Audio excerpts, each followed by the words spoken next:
وقتی واسه غم نیست، گرچه قصه هامون کم نیست.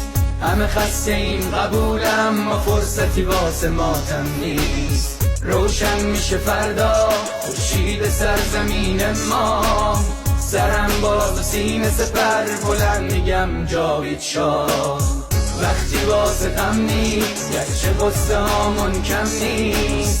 همه خسته این قبولم، ما فرصتی واسه ماتم نیست. روشن میشه فردا خورشید سرزمین ما، سرم باز و سینه سپر بلند میگم جاوید شاه. روبروم یه واژه، یه هدف به نام انتقامه. پشت سرم دعای مادر و تو دستم تفنگ بابامه. رو زبونم اسم شاه، بگین عشق بی انتهاست. هر جا اسم ایران اومد اونجا صدای بچه رضاست. فردا می نویسم